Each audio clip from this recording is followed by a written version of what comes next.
Hi, book people. I want to introduce you to one of my favorite books of all time. I first read this as a teenager, but I have read it since multiple times, and it does hold up. It's A Confederacy of Dunces by John Kennedy Toole. This book is not really plot driven, it's more of a character study, and it has a really interesting publication history because the author, he committed suicide in the late 60s, and his mother kind of championed his work to all these publishers, like saying, this is a good book, you need to read this is my son's work. And it was published in 1980, and it won the Pulitzer Prize for Fiction in 1981. And I find that devastating, but it's also kind of a testament to how good this book is. This book follows Ignatius J. Reilly, one of the most disgusting, despicable, grossest, unlikable characters you will ever meet in a book, which I have talked about on this channel before, how I love. And Ignatius is forever ruined for me as the name of this type of guy. I'm so sorry to all the Ignatiuses out there because it's a great name. Did you guys know that one of the nicknames for Ignatius is Nacho? And the guy who made nachos was called Nacho. Fun fact about names, I guess. So, Ignatius J. Reilly, he's unhygienic and lazy and kind of a loaf about. He's in his 30s. He's completely supported by his mother. He refuses to get a job because he thinks jobs are beneath him. He imagines himself as a philosopher king. He should be worshipped for his brain and what he has to offer the world, and you want him to work? How dare you? He's like an academic, except he's not in academia. He wanders around New Orleans having adventures with all these sorts of characters, and he kind of just looks down on every single person he meets because he's a genius and no one respects his genius. How dare you? He's just the worst. He goes through all of these jobs where he thinks he's too good for them, but also he's going to change the way they do things because he's very smart, and he kind of just ruins everyone's day wherever he goes. He works at a hot dog stand and he eats all the hot dogs and doesn't sell a single hot dog. And the whole time he's writing these letters about how great he is and about how he's going to inspire a revolution. He's a man of the people. He's the voice of a generation. When no. It's a very funny book. I like this book. It's one of my favorite books. I've never made a my favorite books video. This would be on it. Big recommend on this. I love books about unlikable characters. Anyway, I last week read All Fours by Miranda July, and I've talked about this book on my channel before because last year I had a $100 gift card to Barnes & Noble, and I just went and bought a bunch of hardbacks that looked pretty based on the covers, and this was one of them. And I said on that video, this should be good. I should just insert the clip of me in the past. Okay, so the next one is also literary fiction, like Sipsworth, which I just learned is a genre, and I think that is my preferred genre. It's called All Fours by Miranda July, and again, it's just so pretty.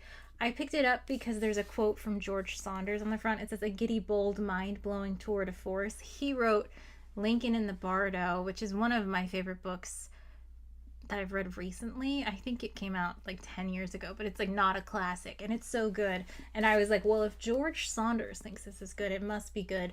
But listen to the paragraph. A semi-famous artist announces her plans to drive cross-country from Los Angeles to New York City. 30 minutes after leaving her husband and child at home, she spontaneously exits the freeway, checks into a nondescript motel, and immerses herself in an entirely different journey. So that paragraph is all I know about this book. I love to go into a book like this blind. Is it gonna be Gone Girl, or hopefully something better than that, something more interesting to say about who she is as a woman? I'm excited to read that. And also, it's so pretty. I love the colors on this book. I can't believe I went and spent $100 on books, just being these are the pretty books that I want to have on my shelf. Okay, so the book is very pretty, but did it have anything interesting to say? I don't think so, no. The big journey this character goes on is that she's sad in her marriage of 11 years to her kind, compassionate, creative, caring husband who's a wonderful father to their child, but like he just doesn't get her.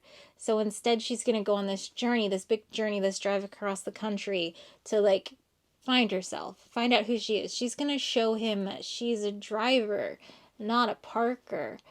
But what she actually does is drive 20 minutes and have an affair with the first man she meets at a gas station. That's not a spoiler, by the way. That just happens in the first few pages. That is like the opening event that starts the plot. I will spoil it though, but I will warn you before I spoil it in case you want to read it. I was just really disappointed and annoyed with the way this book was sold as like this woman, she's a wife and a mother, but she wants to be more. She's going to go on a journey and find herself. And the picture on the book, I don't know if you can see, it's like a big cliff. So like, is she going hiking? She's an artist. Is she going to start some new fantastic art project? Like, is she going to find a new creative hobby? Like, how is she going to find herself? Oh, she's just going to have sex. That's it. That's it.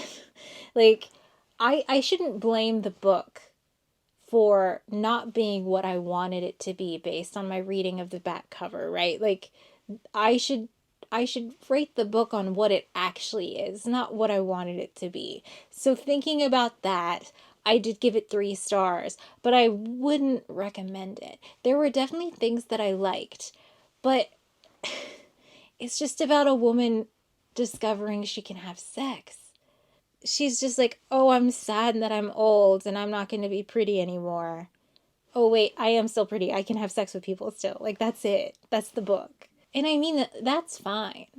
But I've also read that story so many times. Like, I at least make it interesting if the story is just woman discovers she can have sex. I think the author thought she was doing something because there's a lot of like non-vanilla sex in it, but it's 2025. Like, peeing on each other or tying each other up with a belt is not very shocking or provocative. Like, in one of my favorite books that I read last year was Rejection by Tony Tulathimutte. And this book has an entire chapter with graphic descriptions of vor. So, like, the reason I bring up A Confederacy of Dunces is because of the main character in this book, who is an unnamed woman in her mid to late 40s. I think Miranda July really thought she was doing something by not naming the character, but like, yeah, we've seen that before. Okay. This book is not really plot driven. It's more of a character study. And the main character is incredibly unlikable. One of the most unlikable protagonists I've ever read. She's lazy. She's gross. She fancies herself an artist, but we don't ever really see her do that. She used to do art. She got a big paycheck, and she's constantly saying how important it is for her to work, but she's not doing any work. She wants people to know she's an artist, but she's not doing it. It doesn't happen. She talks a lot about how she's a creative. You see, she's a genius. Why won't anyone tell her what a genius she is? Like, no one, especially as described in this book, her very kind, caring, loving, respectful husband, he doesn't know the real her. How could he?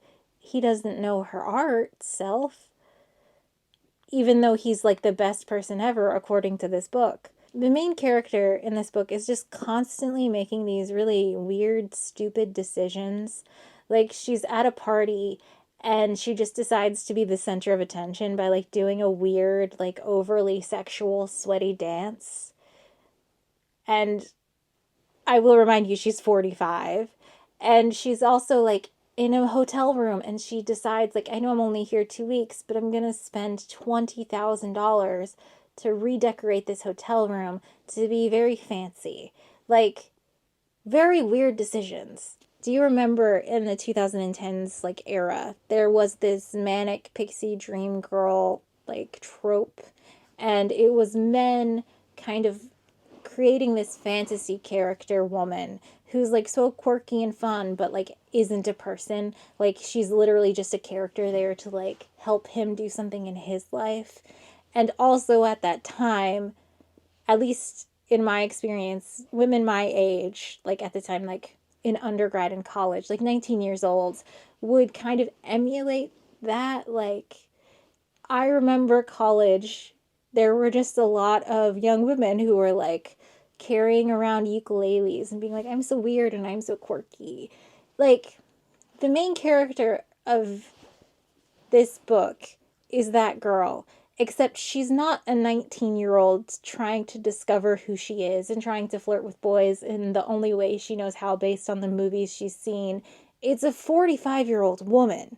According to the text of the book, this is just who she is. Like, it's not an act. It's not her putting on a thing, trying to be quirky. It's literally who she is, which is honestly just the most annoying, awful character I've read in a long time. Like, a long time. Like, if I was on a bus and there were only 2 seats and I had to choose between Ignatius J. Riley, you know, canonically unhygienic and rude and disgusting and thinks he's way better than you and will just spend the bus ride lecturing me about philosophy, or the woman in this book, the main character, I would pick this guy all day. Like, this woman is just the worst. Just the worst. I often like books with unlikable characters, though, and I really liked the writing in All Fours. There were a lot of, like, small conversations in the book that felt very real and important. For example, there is a subplot about a NICU baby. It's not a spoiler, but if you have experience with that, I would put, like, a trigger warning on this book, but the baby is alive. There's a subplot about, like, premenopause, and it talks a lot about women who sometimes their only value is in their looks, what happens when they age, which I realize is important, but it's also just something I'm just not at all interested in. But there's also a lot of talk about, like, modern parenthood and how the modern mother has a very different experience than the modern father. And that's kind of magnified in this book because both parents are, like, these creative types whose careers require them to work all the time. And all of that I thought was very interesting, and it was handled in an interesting way. It's just the main character was the worst. So anytime something interesting would happen, it would just be pulled away with, like, a lot of dancing or, like, weird staring or oversharing or, like, following people around. I did give this book 3 stars because I did enjoy the writing. I just didn't like the character. And it wasn't a plot book, it was a character book. And oh, also, the author did this thing that I find really annoying in books where all the characters are aware of something, like an event or a job or, like, someone's previous work in art that makes them so famous, because the plot of the book is that they're supposed to be famous, and they don't tell you, even though everyone knows, and it's dropped like it's a mystery, and I hate that, because it's not a mystery if all the characters know. I'm reading all the characters. If they know, I should know. That doesn't count as a mystery. That annoys me. But it wasn't that bad in this book. I just noticed. Again, I liked the writing. I liked the idea of the book. I just hated the character. And I love books where I hate the main character. So why didn't I like All Fours? This is a question I've had for a long time. Last year in 2024, I just read, not on purpose, but I just happened to read, like, 5 books in a row with unlikable female protagonists. And I liked about half of them, and I didn't like the other half. And I was trying to figure out why. And I think All Fours has solved this problem for me. For me personally, to like a book with an unlikable protagonist, I need to see the protagonist punished for their actions or their negative character traits or their bad behavior. Do you know what I mean? Either the plot, the events that happen, need to have a negative impact on our awful main character, or the authorial voice needs to be telling us, like, we know that this is a bad character. I don't want to read a book with an unlikable main character where nothing happens. The character doesn't change and grow, but also they never see, like, a comeuppance for acting in such a terrible way. Why would I want to read it? That's the problem, I think. I'm gonna, of course, give you some examples. One I read last year, I'm a Fan by, was it Sheena Patel? In this book, she's dating a man who's married, and she is obsessed with not his wife, but his other girlfriend. And she's like stalking her Instagram. She's being a total weirdo about it. Her boyfriend dumps her. She has to move back home. And all these negative things happen in the plot because she's being a creepy weirdo. She is an unlikable main character. And because of that, her life is a mess.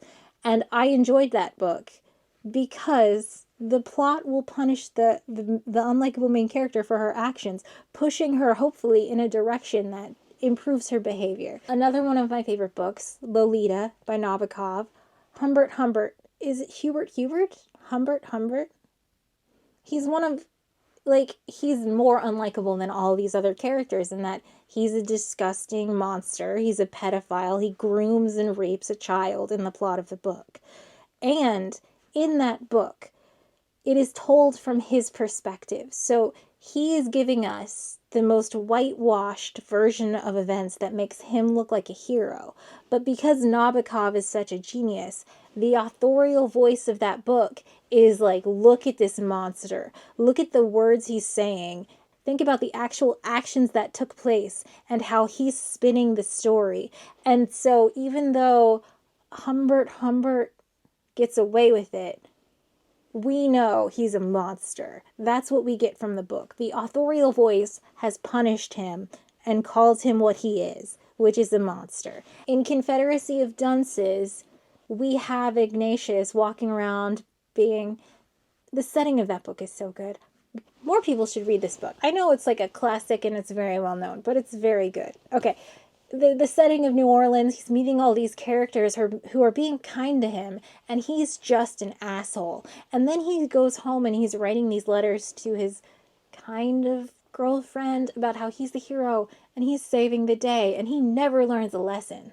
But in the book, we have the character of Mrs. Riley, his mother, who is trying to help him and pushing him to do better and just constantly annoyed and upset with his actions. So even though Ignatius doesn't learn and change and grow, we know that all of the bad things are happening to him because he's the worst. He is punished by the narrative. Do you know what I mean? I need that to happen. Otherwise, I'm just reading a book about an unlikable character who just like gets to be unlikable and annoying and mean and rude, and nothing bad ever happens. And that's just not fun. Like, that's what I see in the world. Bad people get everything they want. I don't want to read about that. I want to see them punished. Do you know what I mean? And I think now that I've realized this, I can tell why sometimes I like unlikable characters and sometimes I don't. And in the case of All Fours by Miranda July, one of the most unlikable characters I have ever read, this character never has a negative experience. She keeps making bad decisions, and everyone in her life is like, go girl, go on, get it, you're doing great. She's telling the story, and she tells it like, I made a perfect decision. I cheated on my husband. It's amazing. It worked out so well. I had to do this because I'm in my 40s, and what if I'm not sexy anymore? And there's never any pushback on that. This book presents her as a hero when she's so pathetic and weird and gross. And so I didn't like it at all. I did not like this book. And now I'm going to spoil it. So if you want to read that book, I wouldn't recommend it. But if you don't have the same issue with unlikable characters and you like them, even if they're not punished in the book, read it. The writing was good. I didn't like it, though. I don't recommend it. Okay. The plot of this is the spoilers. They're happening now. The plot of this book is that this woman is an artist and she's been successful in the past and she's kind of coasting and she's always working on her next project. And she has a loving husband and partner and a child, and like they own a home in Los Angeles, so they're wealthy. So like that's their problem, that they don't have any problems. And she's got all these friends and she's going to parties. So like she has an active social life. And I just want to speed run this just because, oof. So she decides that her husband will never know who she is. And she keeps talking about how like maybe when they're in their 80s, they'll finally know the real each other's, which is a horrible thing to say about your husband. And so she decides to go on this adventure to maybe like impress him or prove herself or whatever. So she plans this trip across the country, and her husband is like, of course, I know we have a young child at home, but please take 3 weeks and go do your own adventure. Sounds like a great husband.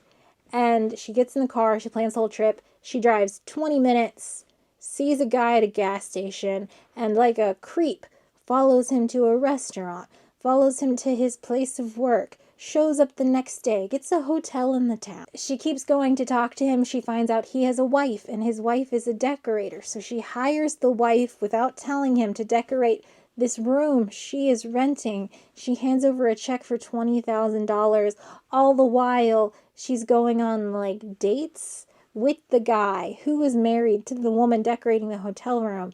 And they don't have sex because the book presents it as like he's just really loyal to his wife, but I feel like obviously he's just scamming her out of $20,000. I don't know. So she goes back to her house after cheating on her husband, although they didn't have sex, but it's like it still counts as cheating in my opinion. And she's like cold and distant and mean to both her child and her husband, and they're both like very excited to see her, and she's kind of just that way for a couple of weeks until she goes back to this town searching for this guy who has moved and bought a house in upstate because he scammed her out of $20,000. And she meets an old lady who used to have sex with him and kind of groomed him, and it's a weird part of the story. And so they have sex, and then she goes home, and her husband is like, what is up? And she's like, I cheated on you. I had sex with a woman. And she doesn't tell him about the whole other part. And the husband, and the only time anyone confronts her about her terrible action, is like, I'm really, really mad at this. But then he gets over it, and they decide to have an open marriage, and he just kind of gets a girlfriend and moves on with his life, and she starts dating this woman who she immediately becomes obsessed with and really creepy about. And the guy is just happily with his new girlfriend, and then our main character gets dumped.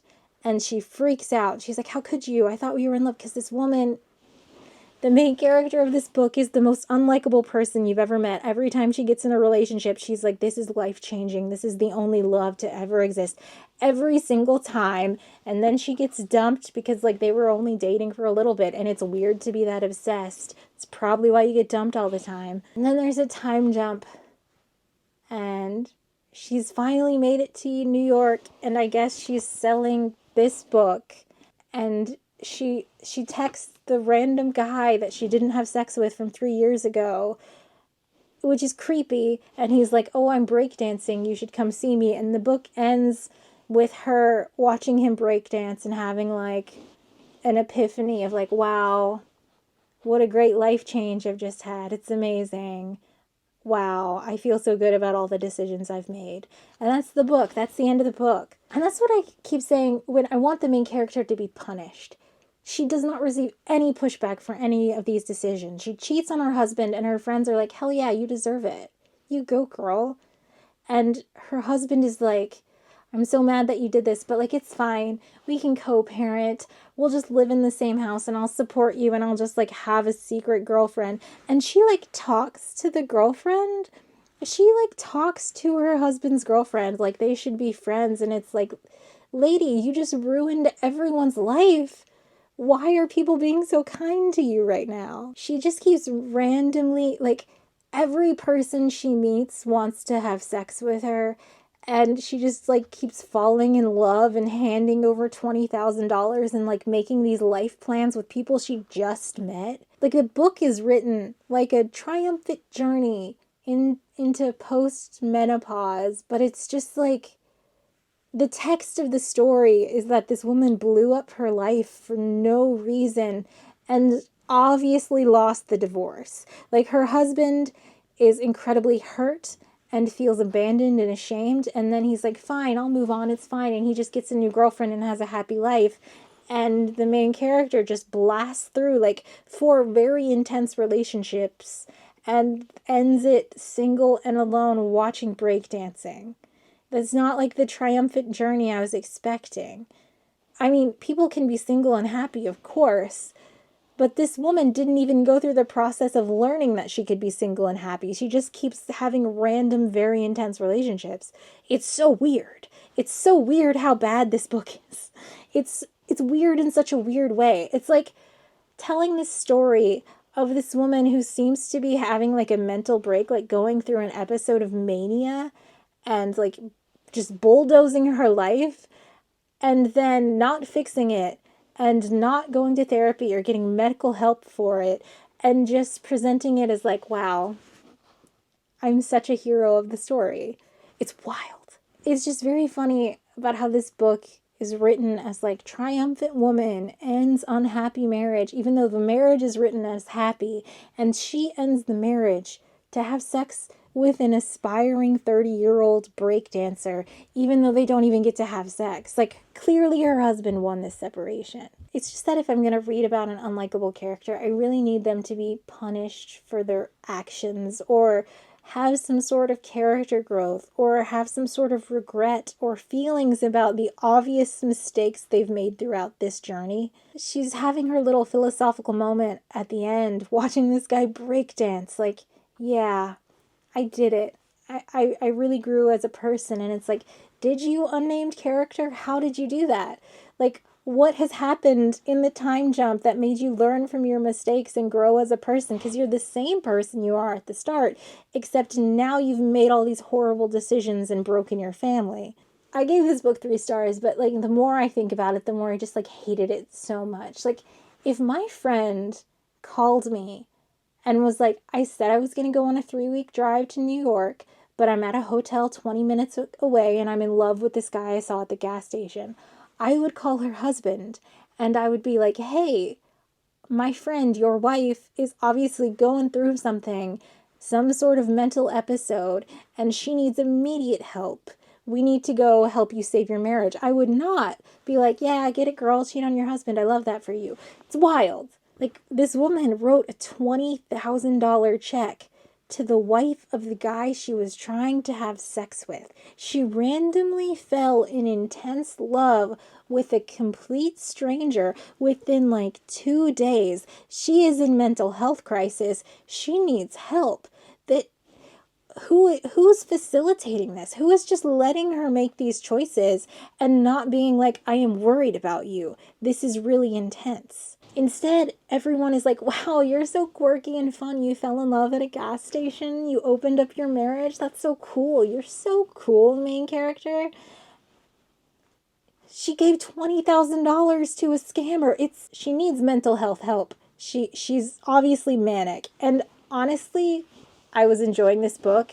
Like 80 pages in, I was like, oh, this is where this is going. She's in mental health crisis. She's going to get treatment. She's going to learn about herself. She's going to grow as a person, and that's what's happening. No pushback. Nothing ever happens. Just like, wow, you're so quirky and fun. You're crazy. This is great. What a good story. It's crazy how everyone is just going along with these choices.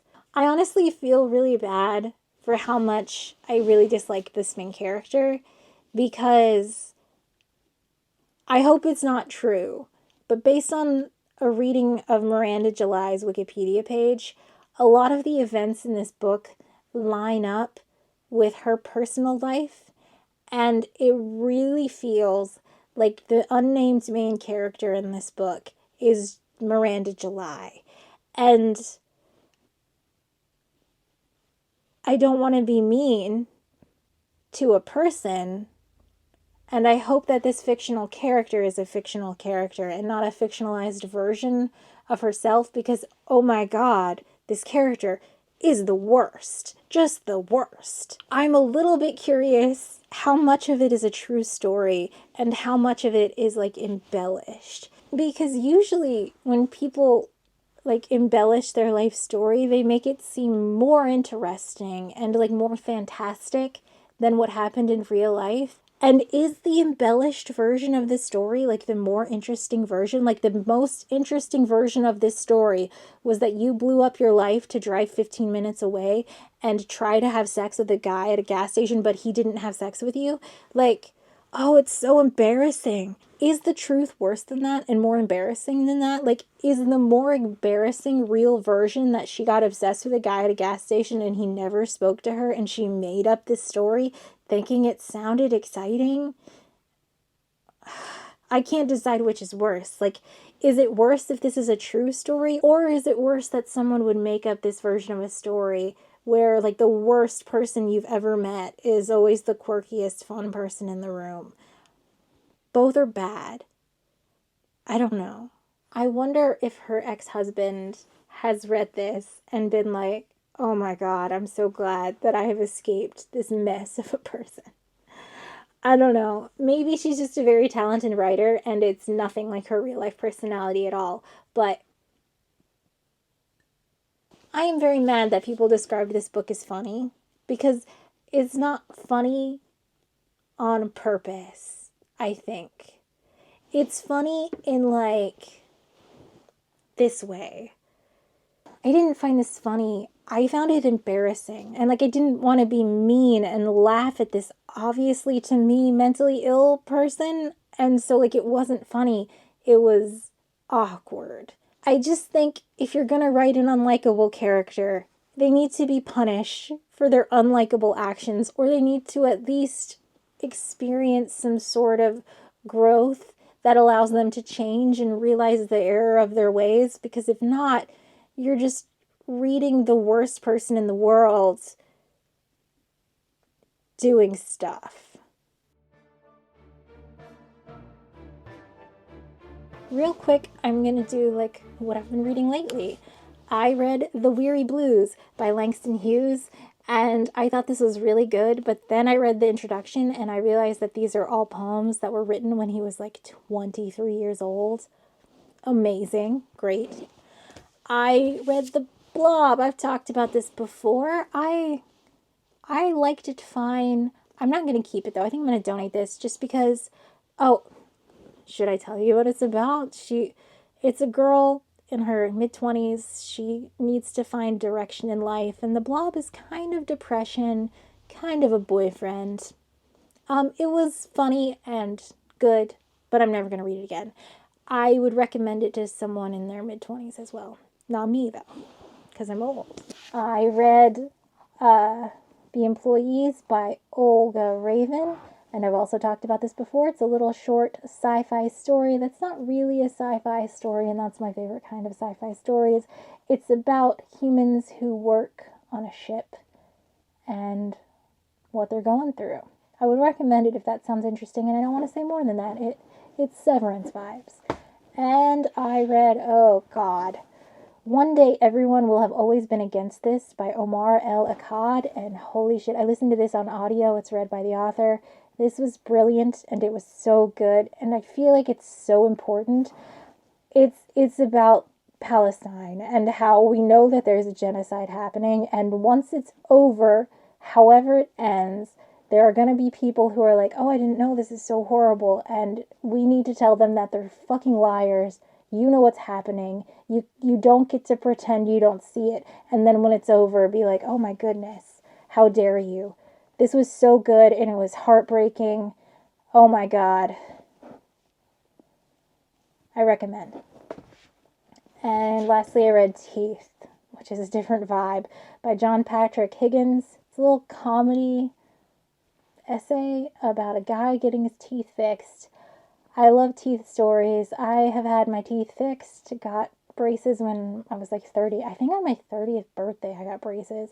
And if you've had that experience, you would really resonate with a lot of what's going on here. If not, it would just be a guy talking about his teeth, so you might not be into it. But yeah. So I'm gonna donate the Blob. Gonna donate all fours. Thanks for watching.